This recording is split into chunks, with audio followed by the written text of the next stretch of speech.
Next topic है अपना different theory और मॉडल ऑफ एटम। सबसे पहले फर्स्ट चैप्टर में हमने पढ़ी थी डोल्टन एटॉमिक थ्योरी। उसने बोला था atom can not be further divided in a chemical reaction, atom reorganise, ये सारा मैंने लिखवाया हुआ है। Element of one atom are similar in shape, size and mass, but atom of two element are completely different in all manners. ये सारी चीज़ आपको पहले बता चुका हूँ, लिखवा चुका हूँ। क्वांटम मॉडल, बोहर मॉडल क्या होता है ये आपको हो चुका है। दो मॉडल बचे हुए हैं, Thomson model of atom and Rutherford model of atom. Thomson जो मॉडल था उसके बारे में पढ़ते हैं। जे थॉमसन ने ही दिया था और जे थॉमसन को नोबेल प्राइज भी इसके लिए मिला था। डिस्कवरी ऑफ इलेक्ट्रॉन के लिए मिला था एक्चुअली। ये दोनों चीज़ें साथ ही की है, ठीक है। इसी को हम प्लम पडिंग मॉडल बोलते हैं, ठीक है। प्लम पडिंग मॉडल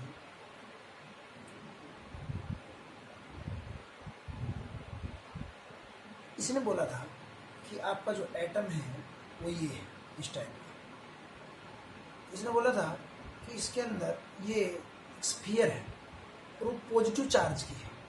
किसकी है? पॉजिटिव चार्ज की। और नेगेटिव चार्ज बीच बीच में कहीं कहीं है।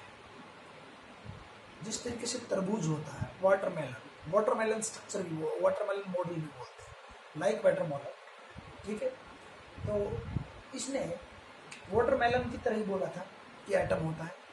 जो वाटरमेलन में क्या होता है, आपका स्फीयर बाहर का जो होता है वो हरे कलर का, ठीक है। वो अंदर जो उसके अंदर जो उसका सीड होता है, बीज होता है, तो वो इलेक्ट्रॉन है और बाहर का सरफेस वो पॉजिटिव स्फीयर है। उस टाइम पे डिस्कवरी नहीं हुई थी चीज़ों की, एक आइडिया था। बहुत सारी चीज़ें एक्सप्लेन की, बहुत सारी चीज़ें इसने एक्सप्लेन नहीं की। इसने क्या कहा समझ गए होंगे। इसमें थ्योरी ज़्यादा लिखने की जरूरत है। According to this model atom is electrically neutral.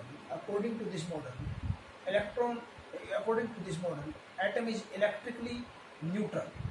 Electron is, sorry, atom is electrically neutral and atom is like watermelon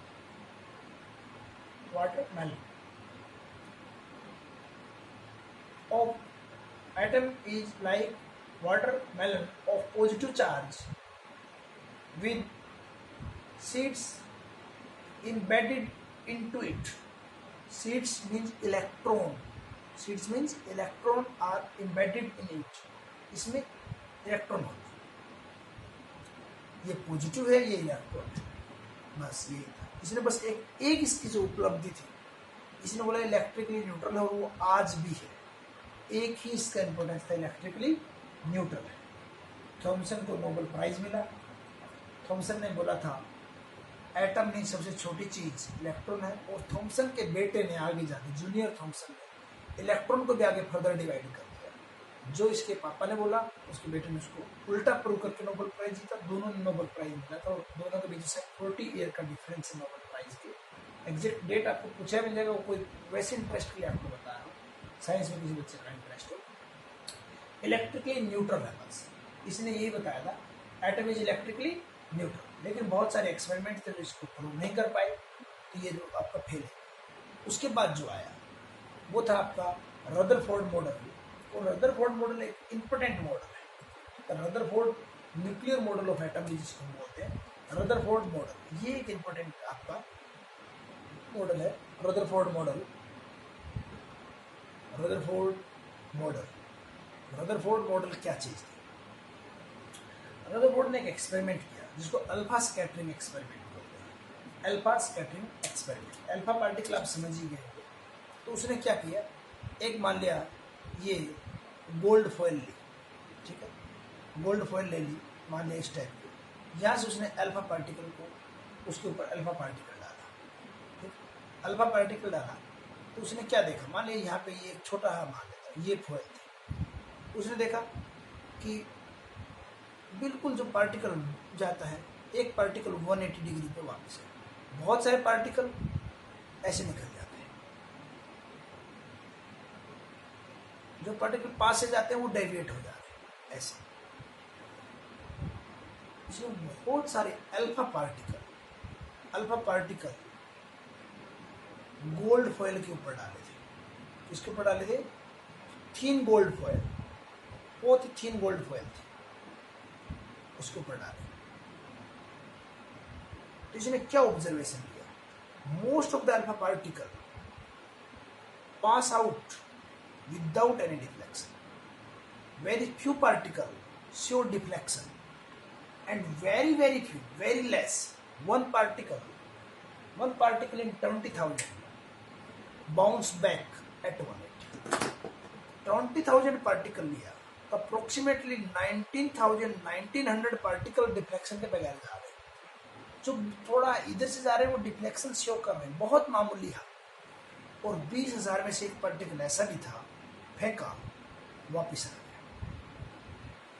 Rutherford experiment कर रहा था लैब में, उसको लगा कुछ न कुछ तो है। अल्फा स्कैटरिंग एक्सपेरिमेंट में अल्फा पार्टिकल गोल्ड फॉइल के ऊपर डाला गया, 3 टाइप का बिहेवियर आया। बिना डिफ्लेक्शन के पास हुए सबसे ज्यादा, कुछ ने डिफ्लेक्शन शो किया और कुछ वापस आ गया। अल्फा पार्टिकल कुछ नहीं, मतलब एक पार्टिकल ये होता है। इसके बाद उसने कंक्लूजन लगाया, ऑब्जर्वेशन समझ गया वो क्या हुआ। तो इसने क्या कंक्लूड किया, कंक्लूजन हम लिखते, conclusion of alpha scattering experiment. उस पर अपना एक मॉडल दिया जिसको रदरफोर्ड मॉडल बोलते हैं।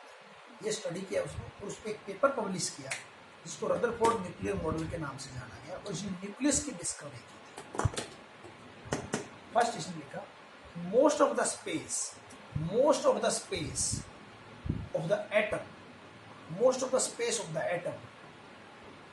most of the space of atom is empty because alpha particle pass without any deviation। ज्यादातर क्या है, बिना डिफ्लेक्शन के जा रहे। दूसरा उसने बताया, a few alpha particle were deflected, and this is due to the repulsive force between alpha particle and the positive charge present in the atom। उसने बोला एटम के अंदर कोई पॉजिटिव चार्ज है, अब डिफ्लेक्ट हो रहा है, कोई चीज दूर जा रही है, ये पॉजिटिव है, और इससे रिपेल हो रही है, तो पक्का ये क्या रहा होगा, पॉजिटिव रहा। Third point, the positive charge of atom is concentrated in a very small portion, and that are called nucleus, and radius of nucleus is 10 to power minus 5 times of radius of atom। radius of nucleus by radius of atom 10 to power minus 5 times। मतलब इसने ये बताया कि जो आपका atom है वो 1 lakh times radius ज्यादा रखता है न्यूक्लियस पर। न्यूक्लियस तो बहुत ही छोटी चीज है, न्यूक्लियस क्या है, बहुत ही छोटी चीज है, ये इसने बताया। नेक्स्ट पॉइंट में क्या बताया, 1 particle out of 20,000 particle bounce back, it means density of the nucleus is very high। Alpha particle एक हैवी पार्टिकल होता है, 4 प्रोटॉन के बराबर, उसको वापस भगा दिया। जैसे कोई एक छोटी बॉल हो गया, उसमें बड़ी बॉल मार के छोटी बॉल और बड़ी बॉल दोनों आगे की तरफ चले जाएंगे। बाउंस बैक, दीवार पे बॉल मारते तो वापस आती है। दीवार का डेंसिटी, उस बॉल की डेंसिटी बहुत ज्यादा रहा हुआ, तो इसने यही बताया कि density of nucleus is very high, density बहुत ज्यादा है। और उसने बोला कि न्यूक्लियस के अंदर पॉजिटिव चार्ज होता है। न्यूट्रॉन उस टाइम तक डिस्कवर नहीं हुआ था, तो हम ये बोलना गलत है कि न्यूक्लियस के अंदर न्यूट्रॉन होता है, ये रदरफोर्ड ने बोला, नहीं, ये हमें पता है। नोट लगा के इसलिए हम लिखे, nucleus of atom contain proton as well as neutron, and proton plus neutron are called nucleon. इन दोनों को न्यूक्लियॉन बोलते हैं। जो न्यूक्लियस में रहते हैं उनको क्या बोलते हैं, nucleon.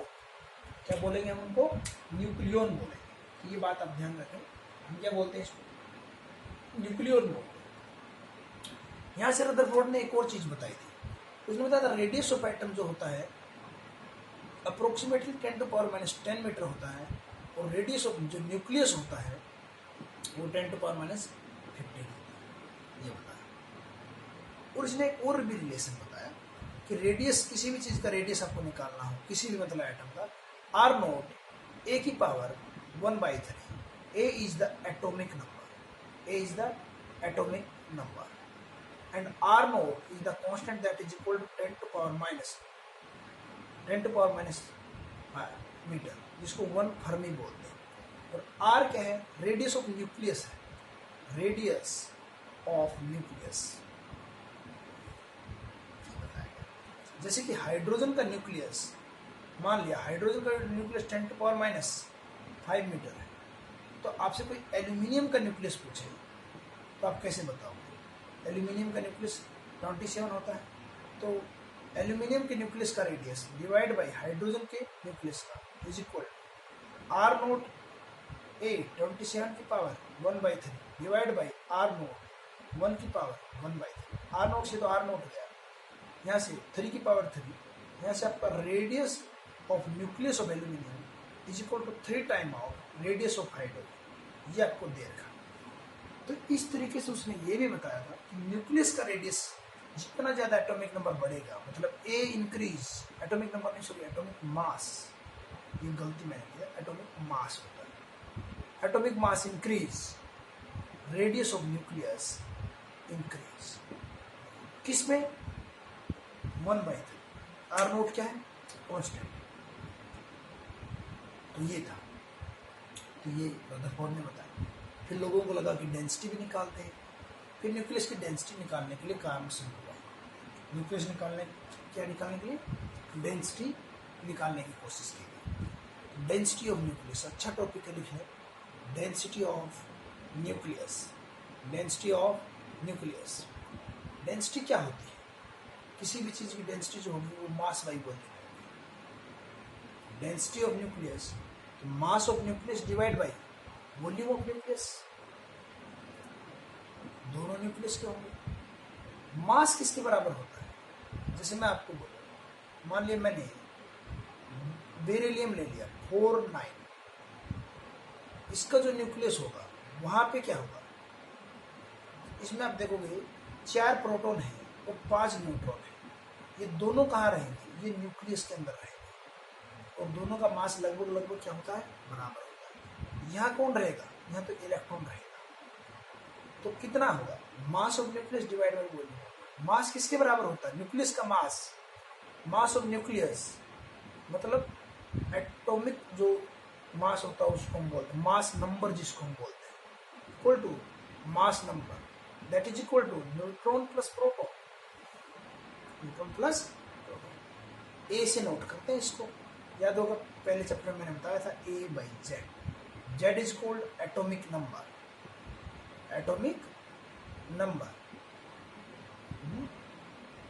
A is mass number. तो किसी के अंदर न्यूक्लियस में कितना मास होगा? उसके न्यूट्रॉन और प्रोटॉन को जोड़ दीजिए, उसका मास वॉल्यूम।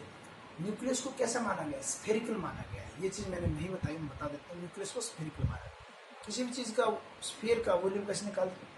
बाय आर की। थोड़ी देर पहले ही मैंने बताया था रेडियस का क्या रिलेशन दिया था उसने रेडियस का रिलेशन दिया था 4/3 pi into R naught into A की पावर 1/3 की पावर 3,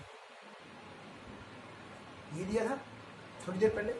आर नोट तो कांस्टेंट था, यहाँ से A divided by 4/3 pi R naught की power 3 into A, R naught की पावर 3 इंटू ए, ये था। ठीक है, ए से ए क्या हो गया? Cancel out. ए से ए क्या हो जाएगा? यहाँ पे कैंसिल आउट हो जाएगा, इसलिए मैंने कैंसिल आउट कर दिया। बिल्कुल सही है। अब बात ये आती है, ये तो इंडिपेंडेंट हो गया, ये कांस्टेंट, ये कांस्टेंट है, ये कांस्टेंट है, तो density of nucleus is constant.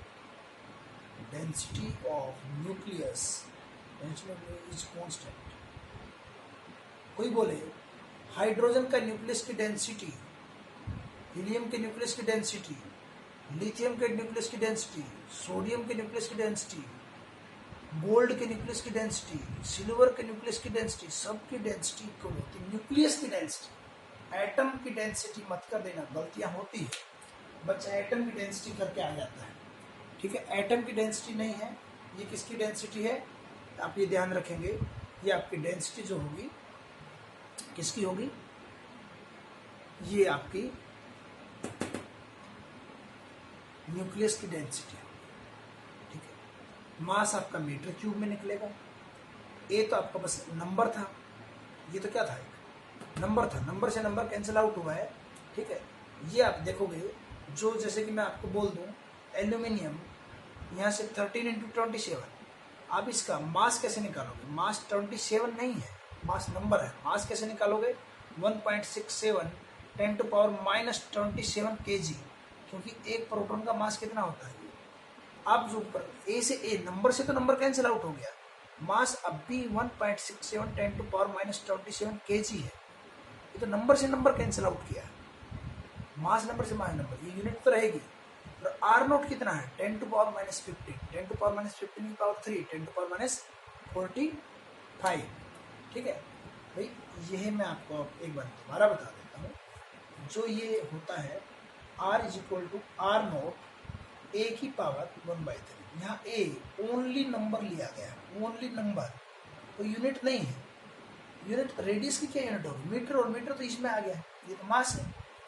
जब आपने मास लिया, ये तो नंबर हो गया, साथ में 1.67 10⁻⁻27 kg, ये तो पुट करोगे भाई। आपने जैसे हाइड्रोजन के लिए या हीलियम के लिए आप मास नंबर देखोगे, हीलियम का कितना होता है 4, तो 4 ग्राम या 4 किलोग्राम नहीं होता, वो तो 4 नंबर है, 4 प्रोटॉन के बराबर है, तो एक प्रोटॉन का इतना मास, इसकी वैल्यू आप पुट करोगे, तो वहां से आप देखोगे तो डेंसिटी की वैल्यू होगी 1.67 10⁻⁻27, ये 3 ऊपर चला जाएगा, 4 नीचे आ जाएगा, पाई नीचे आ जाएगा, तो 10⁻⁻45 आ जाएगा। आप इसको सोल्व करिए, और सोल्व करके इसको आप लिखोगे, ठीक है, 1.67 3 × 1.67 डिवाइड बाई आपका 4 डिवाइड बाई 3.14, ये, और यहाँ से आप निकाल लोगे, तो ये आपका 3.9 10⁻⁻, ये ऊपर जाएगा तो प्लस का 18 हो जाएगा, और यहाँ से आप देखोगे ये आपका 5, ठीक है, डिवाइड बाई ये 18 10⁻17 kg पर मीटर क्यूब है, कॉन्स्टेंट रहेगी, तो डेंसिटी की ये यूनिट आएगी। ये कैलकुलेशन ये आप चेक कर लेना, ये आप कंफ्यूज नहीं हुए होंगे, मुझे पूरी उम्मीद है ये समझ गए होंगे भाई। ये तो नंबर है, एक का कितना मास होता है ये इसे मल्टीप्लाई किया हुआ, यहाँ सिर्फ नंबर यूज कर दें, ये होता है। तो ये था आपका डेंसिटी, डेंसिटी ऑफ न्यूक्लियस आपको निकालना हो, इस तरीके से आप निकालोगे। ठीक है, रदरफोर्ड का स्कैटरिंग एक्सपेरिमेंट था, और स्कैटरिंग एक्सपेरिमेंट से ये निकला कि भाई न्यूक्लियस के ऊपर पॉजिटिव चार्ज, उसकी डेंसिटी बहुत हाई है, उसकी डेंसिटी निकाल दी, किस तरीके से न्यूक्लियस का रेडियस निकालोगे। रदरफोर्ड का जो स्कैटरिंग फॉर्मूला क्या था, गोल्ड फॉइल के ऊपर जब उसने अटैक किया, तो Rutherford scattering formula, Rutherford scattering formula, scattering formula भाई, यहां से आपने अटैक कराया था, एन अल्फा पार्टिकल कराए हो, तो आपके पार्टिकल ऐसे, इससे आप एंगल निकालते हैं, ये एंगल थीटा, कितने एंगल पे कितने पार्टिकल डिफ्लेक्ट हुए ये देखना है। एक तो साफ बात है, ज्यादातर ऐसे बिना डिफ्लेक्टेड चले, कुछ डिफ्लेक्शन नहीं, जितना ज्यादा एंगल आप करोगे, मतलब 180 पे तो बहुत कम पार्टिकल आए, तो number of particle deflected at angle theta is equal, याद आपको करना नहीं है, फिर भी मैं लिख दे रहा हूँ, ठीक है। आप लिखोगे NT into n small t z² e⁴ divided by 8 pi E0 का square r² into kinetic energy sine square, तो साइन की पावर 4 θ/2। इतना लंबा चौड़ा फॉर्मूला आउटपुट काम आएगा? कोई काम नहीं आएगा, कोई भी काम नहीं आएगा। बस ये है एन थीटा लिखने क्या है, नंबर ऑफ पार्टिकल लिख लें N theta, number of particle deflected at angle theta, number of particle deflected at angle theta. The number of particle deflected at angle theta directly proportional to z square। जितना ज्यादा charge होगा nucleus पे उतने ज्यादा particle deflect होंगे। मैं alpha particle hydrogen पे डालूं, अल्फा पार्टिकल हीलियम पे डालूं, अल्फा पार्टिकल गोल्ड पे डालूं, कहाँ डिफ्लेक्शन ज्यादा होगा? जहां एटॉमिक नंबर ज्यादा होगा, डायरेक्टली प्रोपोर्शनल। मैं चेक कर रहा हूँ 5 डिग्री पे कितने पार्टिकल थे, 10 पे कितने थे, जितना आप एंगल बढ़ाते जाओगे पार्टिकल कम होते जाएंगे। और ये रिलेशन है 1/sin की पावर 4 थीटा बाई 2, साइन की पावर 4 थीटा बाई 2। देखिए अब वो क्या कैसे कैसे क्वेश्चन देगा। अब वो बोलेगा कि अल्फा पार्टिकल था, बोलेगा 20 पार्टिकल 90 डिग्री पे डिफ्लेक्ट हुआ, 90 डिग्री पे इन हाइड्रोजन। तो नंबर ऑफ पार्टिकल बताइए 90 डिग्री पे जो डिफ्लेक्ट होंगे आपका हीलियम के अंदर। ठीक है, सेम एंगल सेम रखा है, नंबर ऑफ पार्टिकल। तो number of particle at angle theta directly proportional to Z square, मतलब n2 by n1 is equal to z2 का स्क्वायर डिवाइड बाई z1 का स्क्वायर। ये देर का ये देर का ये देर का ऐसे क्वेश्चन करो, ठीक है नहीं? मतलब जितना ज्यादा एटॉमिक नंबर होगा उतना ज्यादा डिफ्लेक्शन। एंगल पूछ लेगा कल कि 100 पार्टिकल है जो 90 डिग्री पे डिफ्लेक्ट हुए हैं, 60 डिग्री पे कितने एंगल 60 डिग्री एंगल पे कितने पार्टिकल डिफ्लेक्ट होंगे? तो N theta number of particle deflected at angle theta 1/sin की पावर 4 थीटा बाई 2। जितना ज्यादा थीटा बढ़ाते जाओगे नंबर ऑफ पार्टिकल आपका कम होता जाएगा, नंबर ऑफ पार्टिकल क्या होगा आपका? कम होगा। ये था आपका रदरफोर्ड का स्कैटरिंग एक्सपेरिमेंट। इस फॉर्मूले पे हम आगे भी कुछ क्वेश्चन करेंगे, पढ़ेंगे। एक क्लोजेस्ट डिस्टेंस अप्रोच बचा हुआ है, दूसरा अपना इस टाइम पे black body radiation and electromagnetic spectrum की रेंज बताने। एक लेक्चर बचा हुआ है, अब तुम हर टाइप का न्यूमेरिकल कर सकते हो।